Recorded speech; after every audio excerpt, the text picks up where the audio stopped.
Olá pessoal, sejam bem-vindos ao canal Bora Pensar.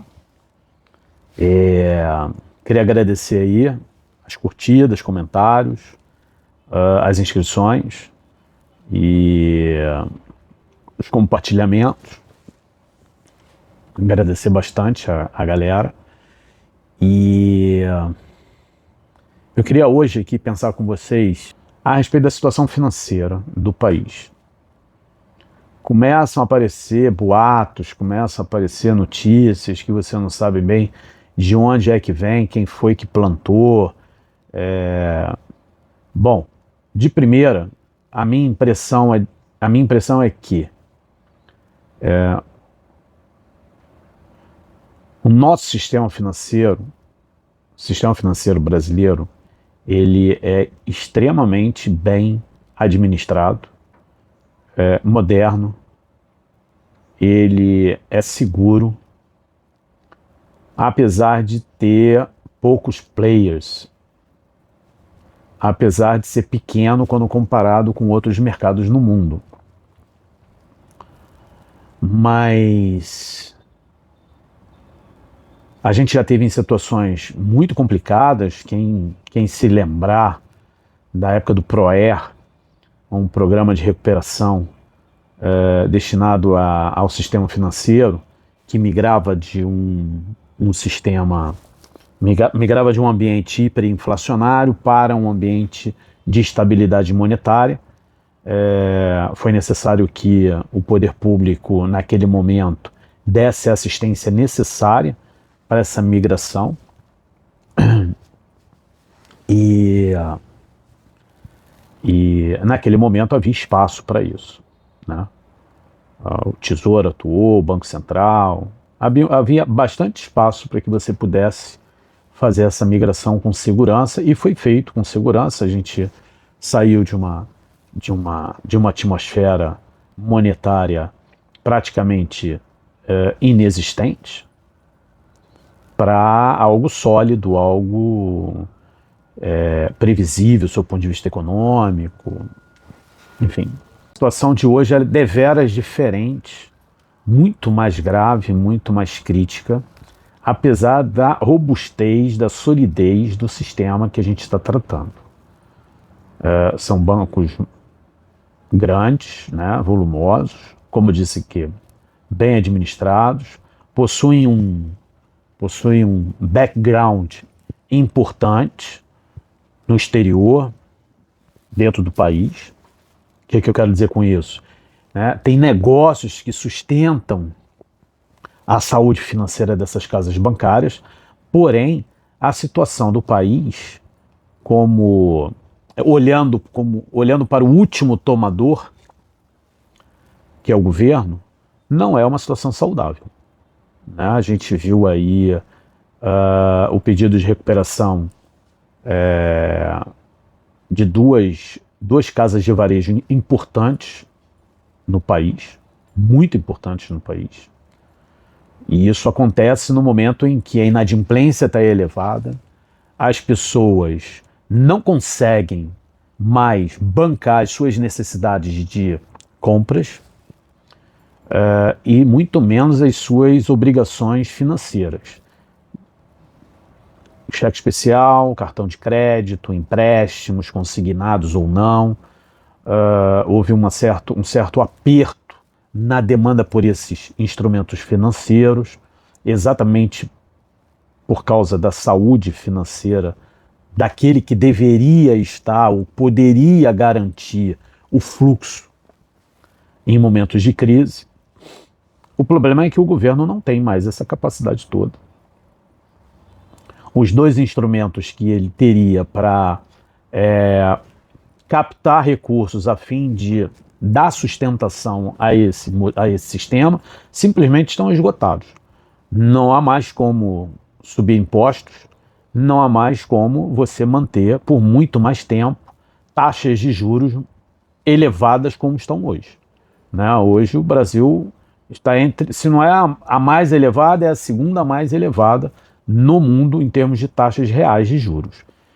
E isso aí já vem contando o tempo, né? Não é de agora. Imagina uma dívida pública subindo a taxa de 10%, 11%, 12% ao ano, né? Não é algo nada confortável. E é exatamente a situação em que a gente se encontra hoje.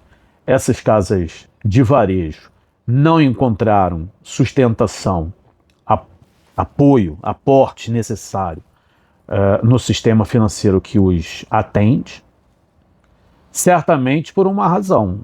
Os bancos não têm dinheiro para bancar isso.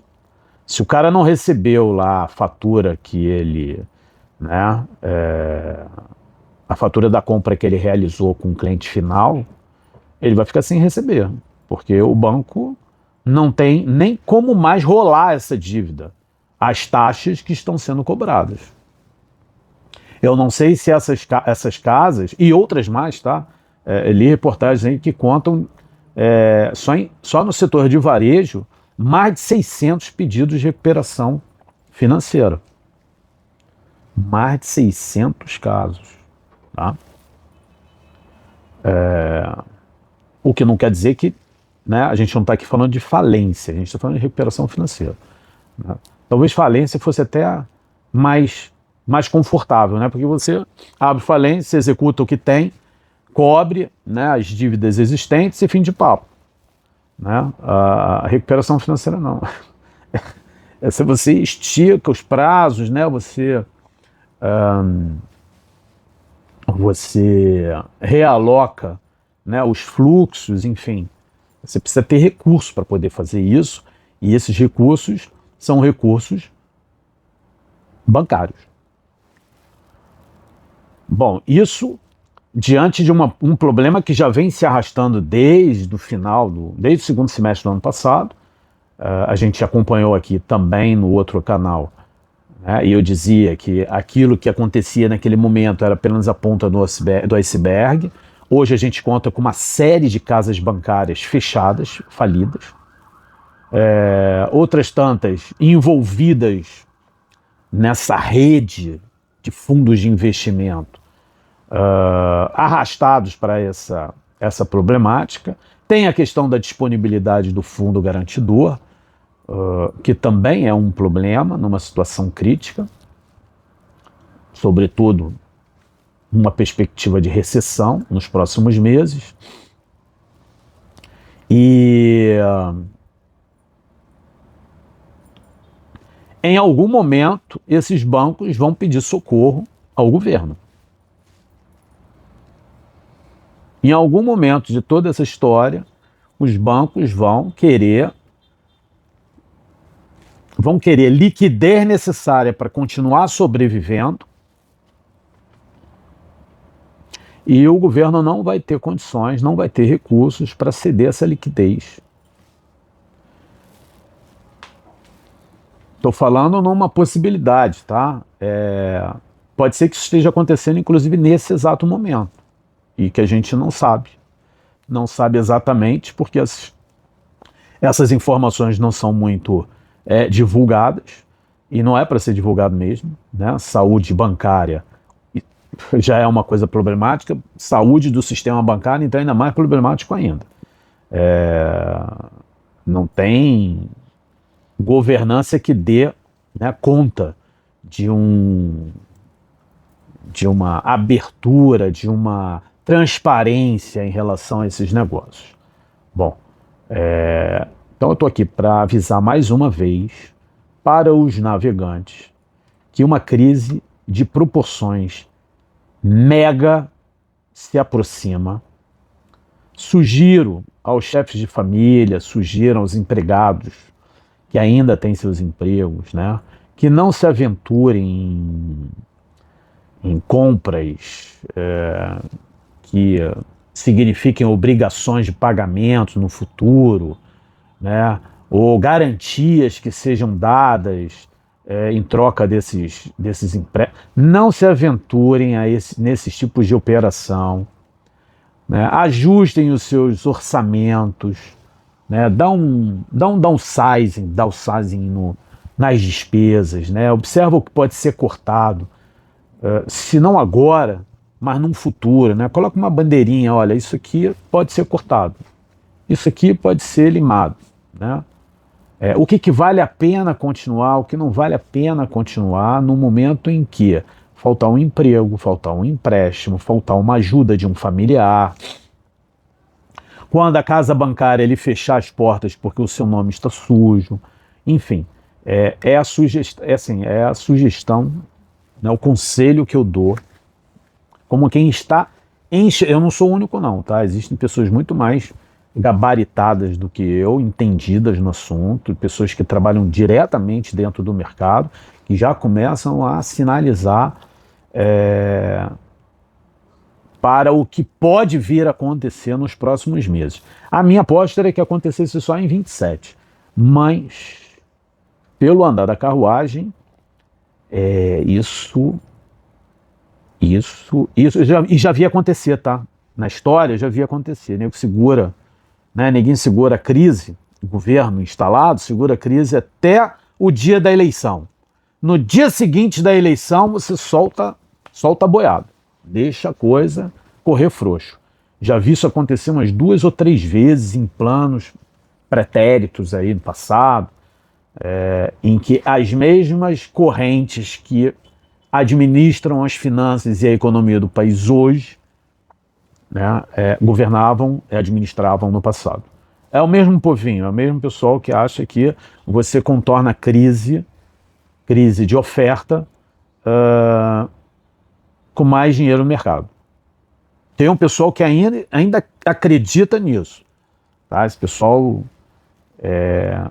aplicou essa receita num país muito próximo ao nosso aqui no passado e deram com a cara nos burros na água, Vem hiperinflação, e vem carestia, e vem recessão, e vem desemprego, e vem dificuldade, e as gerações, pelo menos uma geração ou 2 gerações, simplesmente desconhecem o desastre que é você conviver com um sistema hiperinflacionário em que o preço das coisas avançam a taxas de 80% ao mês. 80% ao mês. Não é o ano, nem é uma década, não é nem um século. É de um mês para o outro. Né? O desconforto que isso gera, os problemas psicológicos que isso gera, a insegurança generalizada que isso provoca, marcou uma geração. Marcou a minha geração. A gente viu isso acontecer. A gente teve a experiência de viver numa situação em que a moeda não valia nada. Você imagina você pagar num pãozinho francês a bacatela de 10 mil cruzados novos, ou cruzeiros, 10 mil cruzeiros. 10, 15, 18 mil. Quanto é que é o pãozinho aí, seu Manuel? 18 mil. Imagina, 18 mil reais, um pãozinho. Né? São coisas dessa natureza. Você recebe quanto? Quanto é que é o salário mínimo? O salário mínimo é 1.700.000. Como é que é? Como é que é 1.700.000? 1.700.000 você recebe por mês, mas não dá para pagar nada, tá? Você não compra coisa nenhuma com 1.700.000. É só um número astronômico, né? Um faz de conta. Então, assim, tomem muito cuidado, tá? O que foi feito, né? E as consequências vão chegar. Eu não sei quem, a partir de 1º de janeiro, vai estar encarregado de consertar o que foi feito. Tá? Mas, independentemente de quem seja,